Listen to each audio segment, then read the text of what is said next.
کہ جناب مرد حالت سفر میں سونا پہن سکتا ہے یا نہیں. بہت سے لوگوں میں یہ بات مشہور ہے اور بعض لوگ جو ہے وہ سوشل میڈیا پہ بھی پھیلاتے رہتے ہیں. اسی وجہ سے کیوری لوگوں کے ذہن میں آتی ہے, پھر وہ بار بار رابطہ کرتے ہیں, پوچھتے ہیں, سوالات پوچھتے ہیں کہ جناب یہ بعض لوگ کہتے ہیں کہ مرد حالت سفر میں سونا پہن سکتا ہے. عام حالات میں نہیں پہن سکتا, حالت سفر میں سونا پہن سکتا ہے. کیوں پہن سکتا ہے بھائی؟ کہتے ہیں اس لیے کہ حالت سفر میں اگر جو ہے وہ اس کے پاس مال نہ ہو, اسے کوئی ضرورت پیش آ جائے تو وہ سونا بیچ کر اپنی ضرورت پوری کر لے, اس ضرورت کی وجہ سے اسے حالت سفر میں سونا پہننے کی اجازت ہے. تو یہ جو بعض لوگ سمجھتے ہیں ان کا یہ سمجھنا درست نہیں ہے, یہ مسکنسیپشن ہے. سونا پہننے کی مرد کو اجازت شریعت مطہرہ نے نہیں دی. اللہ کے محبوب علیہ السلام نے فرمایا ہے, حدیث ہے اور بہت سی کتب حدیث کے اندر موجود ہے اور سنن نبی داؤد کے اندر بھی ہے کہ اللہ کے نبی علیہ السلام نے اپنے دائیں ہاتھ میں ریشم کو لیا اور بائیں ہاتھ میں سونے کو لیا, اور یہ لے کر آپ نے فرمایا کہ یہ میری امت کے مردوں پر حرام ہیں, حرام لذکور امتی, میری امت کے مردوں پر یہ دو چیزیں ریشم اور سونا حرام ہے. تو اس میں اللہ کے نبی علیہ السلام نے کوئی تخصیص نہیں فرمائی سفر یا حضر کی. آپ نے مطلق بات کی ہے کہ مردوں پر اس دنیا میں سونا پہننا حرام ہے. عورتوں کو اجازت ہے, تو عورت حالت سفر میں ہو یا حالت حضر میں ہو, گھر میں ہو, عورت سونا پہن سکتی ہے. مرد بہرحال سونا نہیں پہن سکتا, نہ حضر میں پہن سکتا ہے نہ سفر میں پہن سکتا ہے. سفر میں بھی مرد کو سونا پہننے کی اجازت نہیں ہے. تو یہ بالکل غلط بات ہے, جس کسی نے بھی اڑائی ہے غلط اڑائی ہے, بے پر کی اڑائی ہے, ایسی فیبریکیٹڈ بات ہے, اس کی کوئی اصل نہیں ہے شریعت میں. رہ گئی یہ بات کہ جناب اگر اسے ضرورت پیش آ جائے تو بھئی وہ ضرورت سونا پہننے سے ہی پوری ہو, یہ ضروری نہیں ہے. بغیر پہنے بھی تو سونا پاس رکھا جا سکتا ہے, اور صرف سونے ہی پہ کیا مدار ہے, سونے کے علاوہ کوئی بھی چیز ایسی رکھی جا سکتی ہے کہ جس کو بندہ بیچ کر اپنی ضرورت پوری کر سکتا ہے. تاہم سونے ہی کو لے لیں, اگر کسی نے سونا ہی لینا ہے, گولڈ ہی لینا ہے, تو ضرورت اس کا مدار اس پر نہیں ہے کہ پہنیں گے سونا تو ہی بیچ پائیں گے. بغیر پہنے اپنے سامان میں بھی سونا رکھا جا سکتا ہے, تو اپنے سامان میں سونا رکھ لے. اگر کسی کو واقعی اس طرح کی ضرورت کا کوئی اندیشہ ہے یا اس نے اس وجہ سے سونا ساتھ رکھنا ہے تو وہ اس طرح رکھ لے. پہننے کی بہرحال مرد کو اجازت شریعت نے نہیں دی. مرد سونا نہیں پہن سکتا, نہ حالت سفر میں پہن سکتا ہے نہ حالت حضر میں پہن سکتا ہے. بلکہ شریعت کا حکم تو یہاں تک ہے کہ جو بچے ہوتے ہیں, چھوٹے بچے, وہ بھی لڑکے جو ہیں, لڑکے کو سونا یا سونے کا کوئی زیور نہ پہنایا جائے. بعض لوگ اپنے چھوٹے بچوں کو سونے کے زیور پہنا دیتے ہیں یا سونے کی انگوٹھی پہنا دیتے ہیں یا اور اس طرح کی کوئی چیز, یا سونے کا لاکٹ پہنا دیتے ہیں. پیسہ زیادہ ہوتا ہے, شو آف کے لیے ایسا کرتے ہیں. اول تو شو آف کی جو نیت ہے یہ خود بھی درست نہیں ہے, ایسا نہیں کرنا چاہیے. اور دوسرا یہ ہے کہ سونا جو ہے وہ چھوٹے بچوں کو بھی پہنانے کی اجازت نہیں ہے. اور کوئی اگر اس طرح چھوٹے بچوں کو, لڑکوں کو, ان کو سونا اس طرح پہناتا ہے تو یہ جو پہنانے والا جو ولی ہے, سرپرست ہے, جو پہنا رہا ہے خود, یہ گناہ گار ہوگا. چھوٹا بچہ تو ظاہری بات ہے, لڑکا نابالغ ہے, وہ مکلف نہیں ہے احکام شرع کا, لیکن جو ولی ہے, جو سرپرست ہے, یہ بہرحال مکلف ہے احکام شریعہ کا. تو یہ اگر لڑکے کو, چھوٹے لڑکے کو اگر یہ سونا پہناتے ہیں, چاہے وہ کسی بھی شیپ میں ہو, تو اس کی بھی اجازت نہیں ہے. تو یہاں تک سختی ہے کہ اس کو نہیں پہنا سکتے, تو خود جو بالغ مرد ہے, اڈلٹ ہے, وہ خود کیسے سونا پہن سکتا ہے؟ تو اسے بھی خود سونا پہننے کی اجازت نہیں ہے. پھر جناب ایک کیوری جو ہے وہ یہ موصول ہوئی, چونکہ جو ہے وہ ایگزامز وغیرہ ہو رہے تھے, امتحانات ہو رہے تھے, تو یہ بھی بار بار سوال جو ہے کئی لوگوں کی طرف سے آیا کہ امتحان میں نقل کرنا یہ کیسا ہے, اور کوئی نقل میں معاونت کرتا ہے دوسرے کی, مدد کی نیت سے, تو یہ کرنا کیسا ہے؟ میرے خیال یہاں پر ایک کالر ہمارے ساتھ, انہیں شامل کرتے ہیں, پھر اس کے بعد جو ہے وہ جواب عرض کرتا ہوں. شاید لائن ڈراپ ہو گئی, آپ ہمیں دوبارہ جوائن کر سکتے ہیں. تو میں عرض کر رہا تھا کہ کیوری یہ موصول ہوئی کہ امتحان میں کوئی بندہ اگر نقل کرتا ہے تو یہ کرنا درست ہے یا نہیں, اور اس کی مدد کرنا درست ہے یا نہیں. تو پہلی بات تو یہ ہے کہ دیکھیں, امتحان میں نقل کرنا جائز نہیں ہے. یہ دھوکہ ہے, اس میں تلبیس ہے, جھوٹ ہے, اور دھوکے کی, تلبیس کی اجازت شریعت نے نہیں دی. بلکہ دھوکہ تو وہ چیز ہے کہ شریعت نے کافر کے ساتھ بھی دھوکہ کرنے کی اجازت ہمیں نہیں دی. صرف اور صرف ایک جنگ کا موقع ایسا ہے کہ جس پر اجازت دی گئی ہے، جنگ کے علاوہ غیر مسلم کے ساتھ بھی، کافر کے ساتھ بھی دھوکہ کرنا درست نہیں۔ اور جنگ میں جو اجازت ہے وہ بھی اس وجہ سے ہے کہ اس کے بارے میں خود فرمایا گیا الحرب خدا، جنگ چال بازی کا نام ہے، چونکہ جنگ کے اندر وار اسٹریٹجی ترتیب دی جاتی ہے، اس کے اندر ڈسیو کیا جاتا ہے، تو جنگ کا تو یہ ایک حصہ ہے۔ تو جنگ کے اندر تو ہو سکتا ہے، عام حالات میں کسی غیر مسلم کو بھی آپ دھوکہ نہیں دے سکتے، تو چہ جائے کہ مسلمانوں کو دھوکہ دینا، تو ہر وہ چیز جس میں اس طرح دھوکے کا پہلو ہوتا ہے اس کی اجازت نہیں ہوتی۔ تو نقل میں بھی چونکہ دھوکہ ہے اس کی اجازت نہیں ہے۔ کال ہے، شامل کرتے ہیں، پھر بقیہ گفتگو کرتا ہوں۔ السلام علیکم۔ وعلیکم السلام ورحمۃ اللہ۔ جی فرمائیے۔ میں پوچھنا چاہ رہا تھا کہ اگر قرآن کی تلاوت کرتے وقت غنہ نہ کیا جائے یا مد نہ ادا کی جائے یا الف نہ پڑھا جائے تو اس سے قرآن کی تلاوت پر کیا اثر پڑتا ہے؟ ٹھیک ہے، اور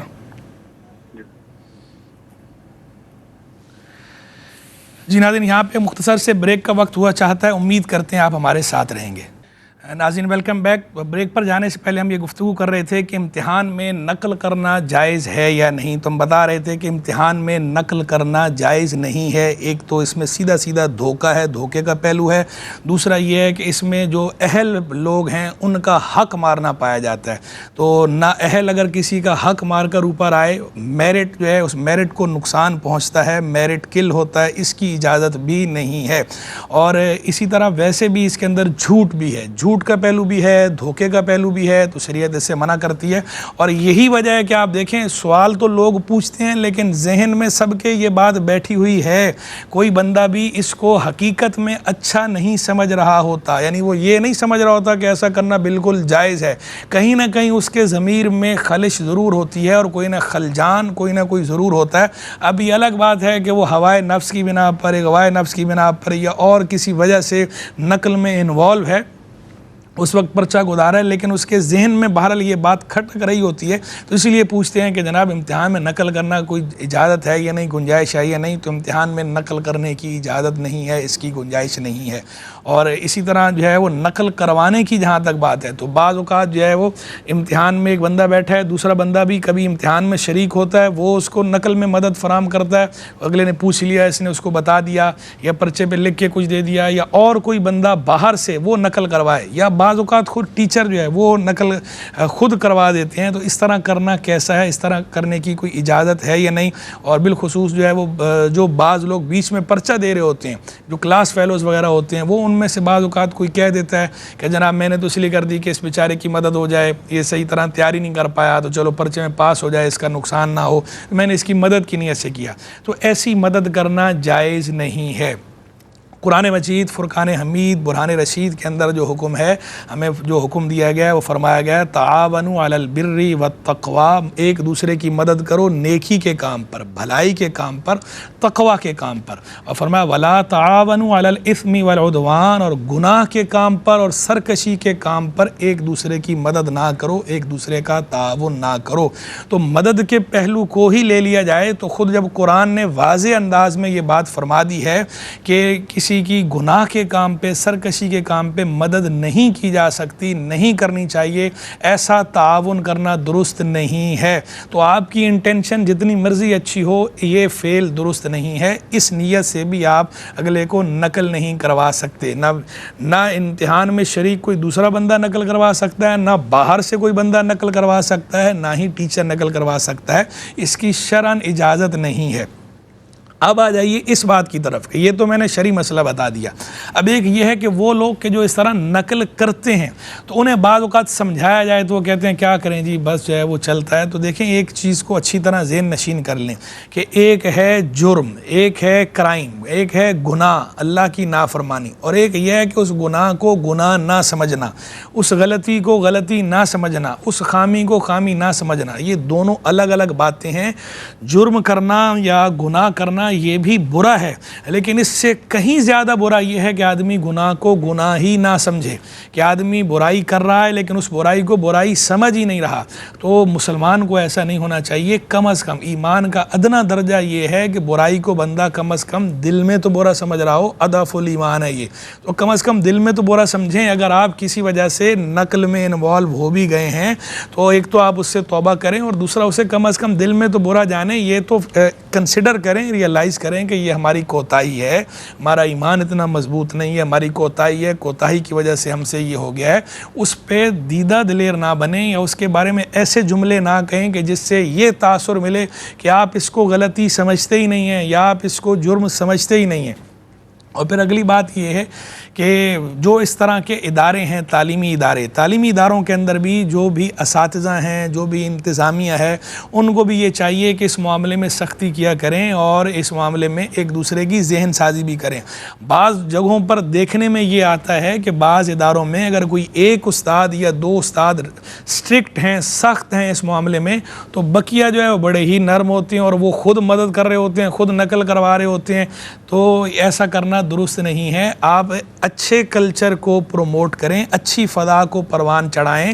معاشرہ ترقی میں اس وجہ سے پیچھے رہ جاتا ہے، چاہے وہ دنیاوی تعلیم ہو، چاہے وہ دینی تعلیم ہو، کسی بھی طرح کی ایجوکیشن ہو، کسی بھی طرح کے ایگزامز ہوں، اس کے اندر اگر اس طرح کی فضا ہوگی تو نااہل لوگ آگے آئیں گے، میرٹ کل ہوگا۔ جب میرٹ کل ہوگا، نااہل لوگ آگے آئیں گے تو معاشرہ کبھی بھی پھلے گا پھولے گا نہیں، معاشرہ بیک فٹ پہ رہے گا، ترقی نہیں کرے گا۔ اور معاشرہ افراد کے مجموعے کا نام ہے، قطرہ قطرہ کر کے دریا بنتا ہے۔ ہر فرد اس میں اپنی ذمہ داری محسوس کرے اور اپنا and come is come clear رکھے۔ یہاں پر ایک کالر ہمارے ساتھ شامل کرتے ہیں۔ السلام علیکم۔ وعلیکم السلام جی فرمائیے۔ مفتی صاحب، سوال میرا یہ ہے جی کہ ایک آدمی بجلی چوری کرتا ہے، ٹھیک ہے، اور بجلی چوری کرتا ہے کہ صحیح تو جائز کام کر رہا ہے یا غلط کام کر رہا ہے؟ ٹھیک ہے، اچھا، نمبر دو یہ ہے کہ تہجد کی نماز ہم جب ادا کرتے ہیں تو اس کا ٹائم کب سے کب تک کا ہے تہجد کی نماز کا؟ یہ دو سوال ہیں۔ میں عرض کرتا ہوں۔ اور ٹھیک ہے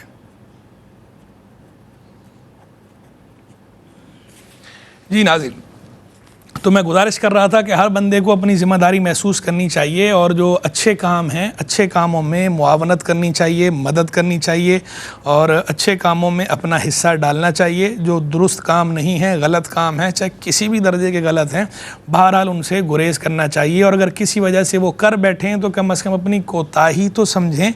کوتاہی سمجھنے کی حد تک تو اتنا تو آپ کا جو ہے ایمان کا تقاضا ہے، اضعف الایمان، کم از کم درجہ جو ایمان کا ہے وہ تو بہرحال آپ اس درجے کی رعایت کریں اور اپنے آپ کو مسلمان سمجھتے ہوئے اللہ کی بارگاہ میں توبہ بھی کریں اور اللہ سے دعا بھی مانگیں کہ اللہ تبارک و تعالی آپ کو اس طرح کی برائی سے بچائے۔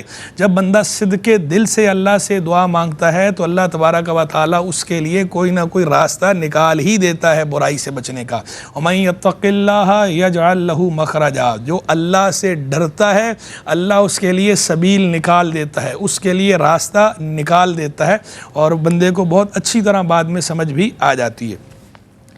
ایک اور جو ہے وہ کیوری جو ہمیں موصول ہوئی اس کے علاوہ وہ یہ کہ جناب فاسق کے ساتھ ایک بندہ جو ہے وہ فاسق ہے، مثال کے طور پر رشوت لیتا ہے یا سود خور ہے یا اور کسی ایسی برائی میں مبتلا ہے جسے شریعت مطہرہ نے کبیرہ جرم قرار دیا ہے، کبیرہ گناہ قرار دیا ہے، یا صغیرہ ہے لیکن وہ بار بار کرتا ہے، اصرار کرتا ہے، تو اسے اصطلاح شریعت میں فاسق کہا جاتا ہے، فاسق و فاجر۔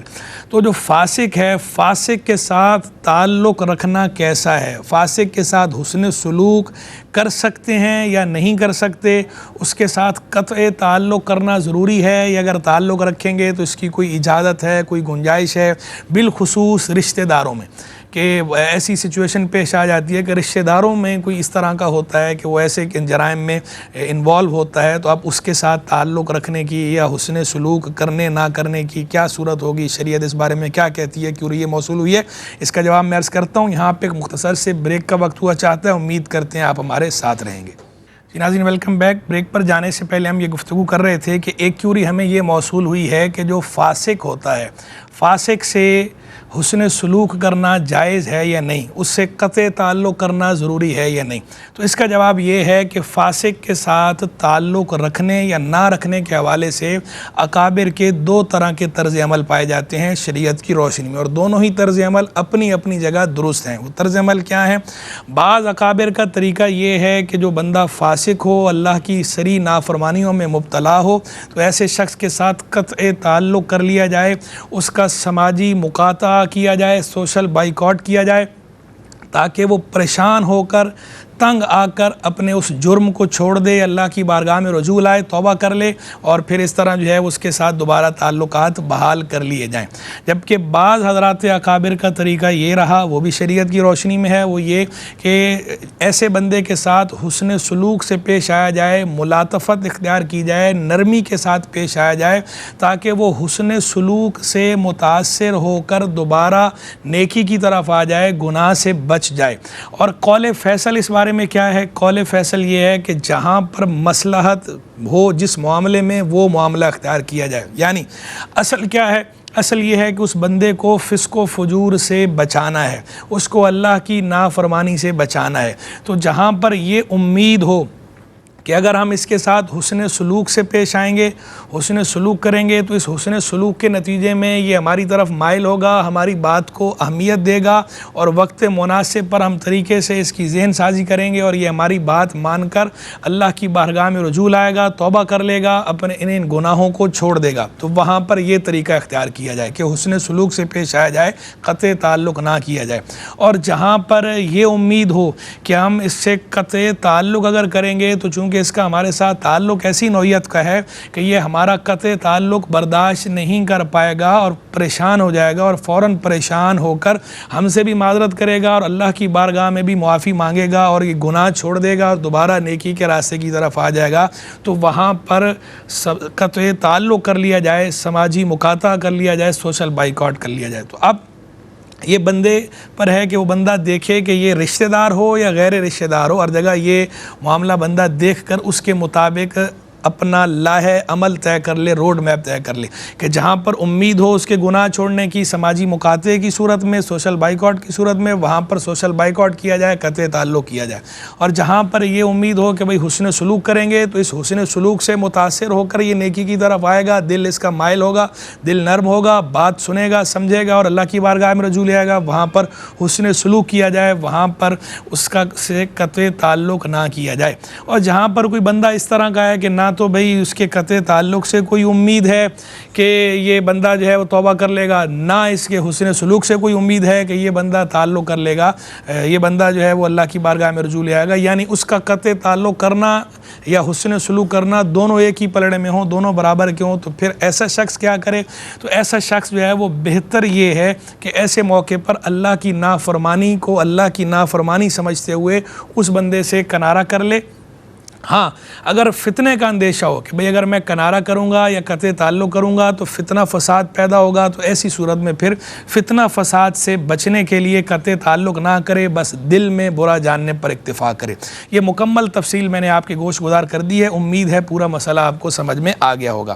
پھر جو ہے وہ ایک کیوری ہمیں یہ موصول ہوئی جناب کہ السلام علیکم کے جواب میں کوئی بجائے وعلیکم السلام کہنے کے السلام علیکم ہی کہہ دے جواب کی نیت سے، تو کیا اس طرح کرنے سے سلام کا جو جواب ہے وہ ہو جائے گا، یا اس کے ذمے میں ابھی بھی واجب باقی ہے، وعلیکم السلام کہنا ضروری ہے؟ دیکھیں بہتر تو یہ ہے، افضل اولا یہی ہے، سنت یہی ہے کہ جب سلام کیا جائے، السلام علیکم کہا جائے، تو اس کے جواب میں وعلیکم السلام کہا جائے۔ لیکن اگر کوئی السلام علیکم کے جواب میں جواب سلام کی نیت سے السلام علیکم ہی کہہ دیتا ہے، تو اس صورت میں بھی جو جواب ہے سلام کا وہ ادا ہو جائے گا، بندے کے سر سے واجب اتر جائے گا، کیونکہ یہ بھی شریعت مطہرہ کا قاعدہ اور ضابطہ ہے۔ باقاعدہ فقہا نے اس بات کی تصریح فرمائی ہے کہ ہر وہ کلام جو ابتدا بننے کی صلاحیت رکھتا ہو وہ جواب بننے کی بھی صلاحیت رکھتا ہے۔ ما صالح للابتدا صالح للجواب، جس کلام میں ابتدا بننے کی صلاحیت ہے اس کلام میں جواب بننے کی صلاحیت بھی ہے۔ تو السلام علیکم کا جو لفظ ہے اس میں ابتدا بننے کی صلاحیت ہے، تو اس میں جواب بننے کی صلاحیت بھی ہے۔ لہذا اگر کوئی اس ضابطے کی روشنی میں السلام علیکم کے جواب میں جواب سلام کی نیت سے السلام علیکم بھی کہہ دیتا ہے تو جواب سلام ادا ہو جاتا ہے، اس کے سر سے واجب اتر جاتا ہے۔ لیکن بہرحال بہتر یہ ہے، سنت یہ ہے کہ وعلیکم السلام کہا جائے جواب میں، اور زیادہ اولا یہ ہے کہ وعلیکم السلام ورحمۃ اللہ کہا جائے، اس سے بھی افضل یہ ہے کہ پورا ہی کہا جائے وعلیکم السلام ورحمۃ اللہ وبرکاتہ۔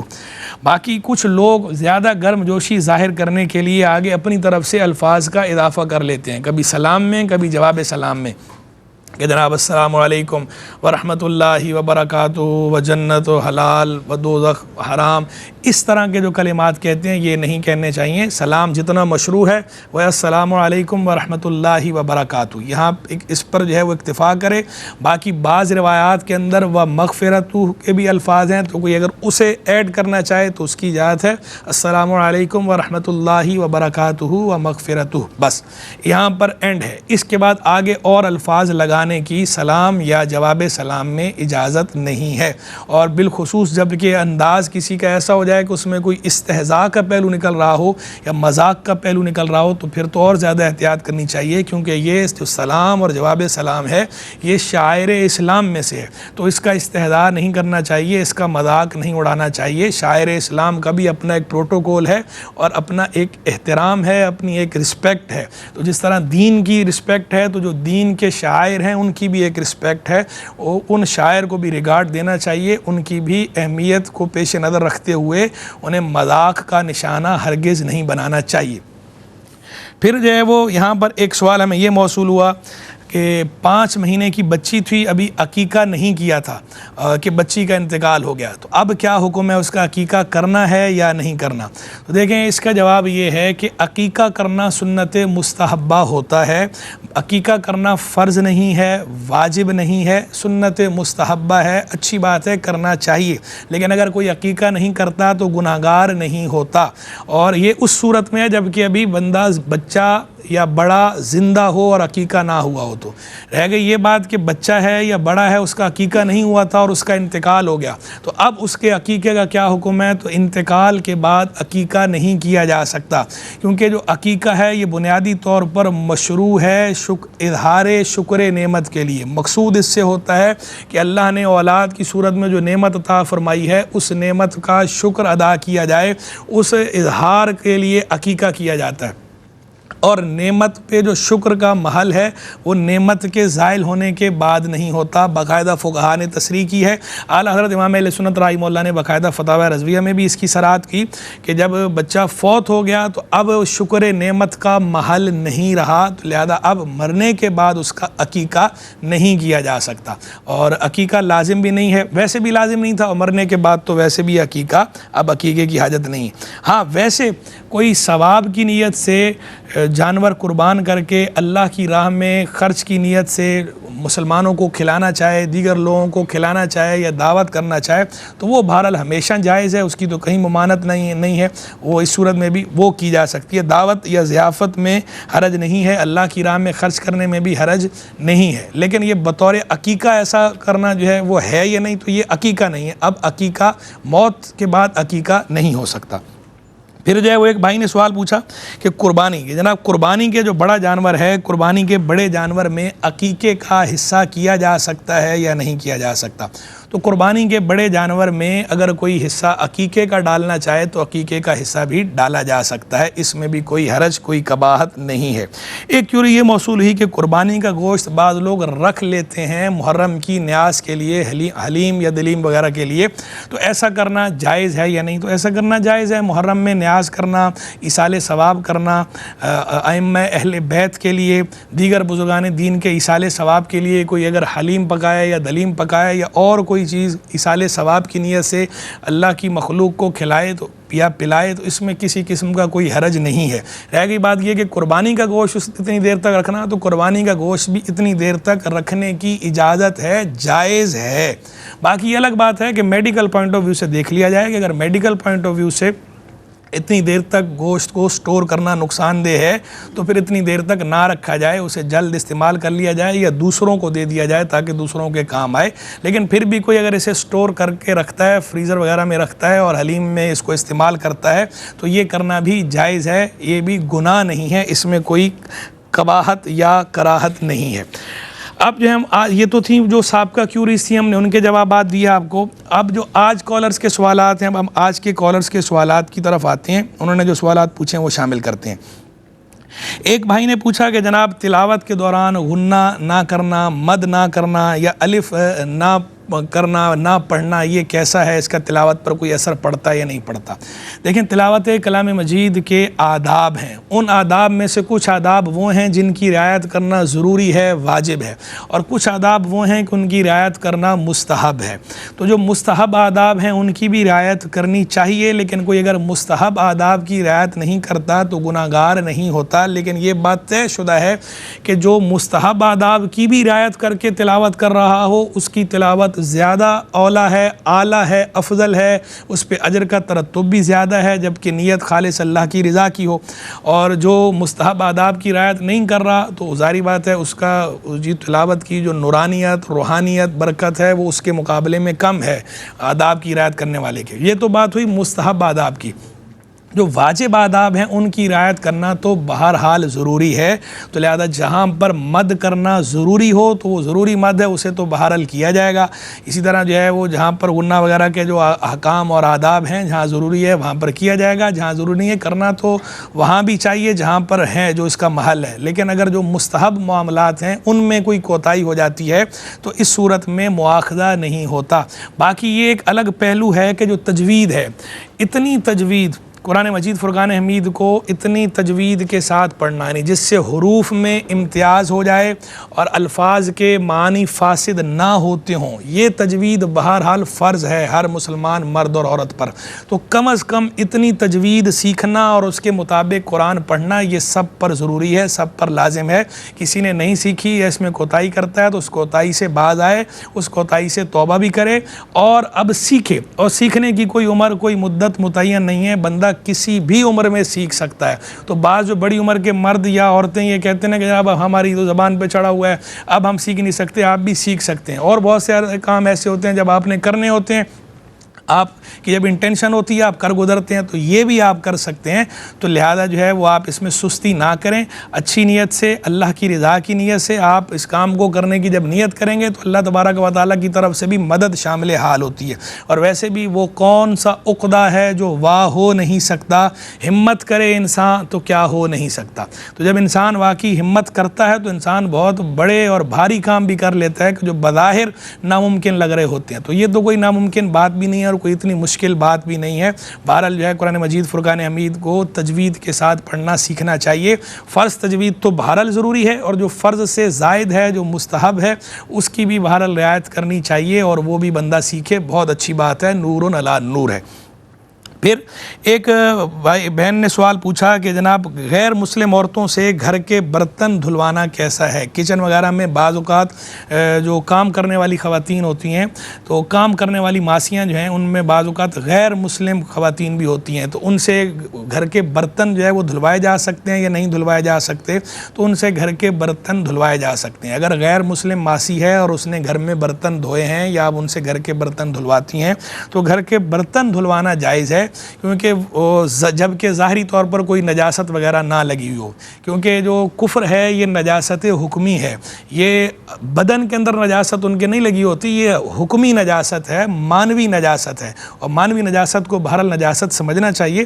لیکن چونکہ یہ بدن پر نہیں لگی ہوئی یا کپڑوں پر نہیں لگی ہوئی تو اس سے کوئی چیز ناپاک نہیں ہوگی۔ تو اگر غیر مسلم ہے تو غیر مسلم جو اس کے بدن پر یا کپڑوں پر کوئی نجاست نہیں لگی ہوئی تو وہ کسی برتن کو اگر وہ ہاتھ لگاتے ہیں یا برتن کو دھوتی ہیں خواتین تو ان کا اس طرح برتن دھونا جائز ہے، اور اس برتن دھونے میں کوئی قباحت نہیں ہے۔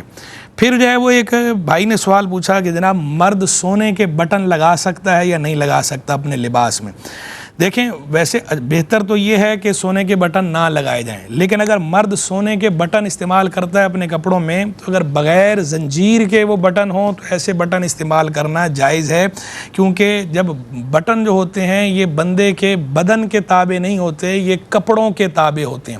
کپڑوں کے تابع ہونے کی وجہ سے فقہائے کرام نے اس کی اجازت دی ہے، شریعت نے اس کی اجازت دی ہے، باقاعدہ کتب فقہیہ میں تصریح موجود ہے کہ جو بٹن ہیں ریشم کے بٹن ہوں یا سونے کے بٹن ہوں یا چاندی کے بٹن ہوں، ان بٹنوں کی اجازت ہے جبکہ بغیر زنجیر کے ہوں، کہ یہ کپڑے کے تابع ہیں، کپڑے کے تابع ہونے کی وجہ سے اجازت ہے۔ ہاں اگر زنجیر کے ساتھ ہوں، سونے کا بٹن زنجیر کے ساتھ ہوگا تو چونکہ زنجیر ساتھ آ گئی تو اس صورت میں اب یہ زیور کے حکم میں ہو جاتا ہے۔ تو اب بھلے اب یہ کپڑے کے تابع ہیں، اب یہ زیور ہے، تو زیور سونے کا استعمال کرنا مرد کو جائز نہیں ہے۔ تو زنجیر والا بٹن سونے کا ہے وہ مرد نہیں لگا سکتا، بغیر زنجیر کے سونے کا بٹن مرد نے لگا لیا ہے تو ایسا کرنا جائز ہے، گناہ نہیں ہے۔ پھر جو ہے وہ ایک بھائی نے سوال پوچھا کہ جناب مرد سونے کی گھڑی پہن سکتا ہے یا نہیں پہن سکتا؟ مرد سونے کی گھڑی نہیں پہن سکتا، مرد کو سونے کی گھڑی نہیں پہننی چاہیے، سونے کی گھڑی پہننا ٹھیک نہیں ہے۔ اسی سے ملتا جلتا ایک اور سوال بھی موصول ہوا، وہ یہ کہ جناب دھات کی گھڑی جو ہے، چین والی گھڑی جو ہے، یہ پہننا درست ہے یا نہیں؟ تو دیکھیں چین والی گھڑی میں علماء کرام کا اختلاف ہے۔ بعض حضرات علماء چین کی گھڑی کو بھی سونے چاندی کی گھڑی کی طرح ناجائز قرار دیتے ہیں، جائز نہیں سمجھتے، اور بعض حضرات علماء چین والی گھڑی کو، دھات کی گھڑی کو جائز سمجھتے ہیں، وہ اسے بھی جو ہے وہ تابع کے حکم میں رکھتے ہیں۔ بہرحال دونوں کے اپنے اپنے دلائل ہیں، لیکن جس مسئلے میں علماء کرام کا، مستند علماء اہل سنت کا اختلاف ہو جائے تو وہ مسئلہ اجتہادی ہوتا ہے، ظنی ہوتا ہے، تو اس میں گنجائش کا پہلو ہوتا ہے۔ تو لہذا کوئی اگر چین والی گھڑی استعمال کرتا ہے تو اس پر جو ہے ہم سخت حکم نہیں لگاتے، لیکن بہتر یہ ہے کہ بندہ نماز کے اوقات ایسی گھڑی اتار لے اختلاف علماء سے بچنے کے لیے۔ پھر جو ہے وہ ایک بھائی نے سوال پوچھا کہ ایک آدمی بجلی چوری کرتا ہے، جائز ہے یا نہیں؟ جناب چوری تو چوری ہوتی ہے، چوری جائز نہیں ہے، بجلی چوری کرنا بھی جائز نہیں ہے، بجلی چوری کرنے کی ہم اجازت نہیں دیتے۔ لیکن یہاں پر یہ بھی کہوں گا کہ جس طرح کے حالات ہیں شہر کے بلکہ اوورآل پاکستان کے، تو ہم ان بجلی فراہم کرنے والے اداروں سے بھی یہ کہیں گے کہ وہ بھی تھوڑا عوام کے حال پر، قوم کے حال پر رحم کھائیں، اور وہ بھی مناسب اور معقول ریٹ رکھیں اور ایک نظم بنائیں، مناسب نظم بنائیں، تاکہ اس طرح کی چیزیں نہ ہوں، اس طرح کی چوریوں سے بچا جا سکے۔ ایک بھائی نے پوچھا کہ تہجد کی نماز کا ٹائم کب تک ہے؟ تو دیکھیں جناب تہجد کی نماز کا ٹائم جو ہے جب فجر کی نماز کا وقت شروع ہوتا ہے اس وقت تک ہوتا ہے۔ عشاء کے بعد سے لے کر، عشاء کے بعد آپ سو گئے، بھلے تھوڑی دیر کیوں نہ ہو، اٹھے اس کے بعد سے لے کر جب سحری کا وقت ختم ہوتا ہے اور فجر کی نماز کا وقت شروع ہوتا ہے اس وقت تک تہجد کا ٹائم ہوتا ہے۔ اس سے پہلے آپ تہجد کی نماز پڑھ سکتے ہیں۔ گھڑی دیکھ کر کیا ٹائم ہوگا تو وہ آپ ہر شہر کے باقاعدہ مستند نقشے بنے ہوئے ہیں اوقات کے، وہ اوقات کے نقشے دیکھ کر اس کے مطابق ٹائم، گھڑی کا ٹائم دیکھ لیں۔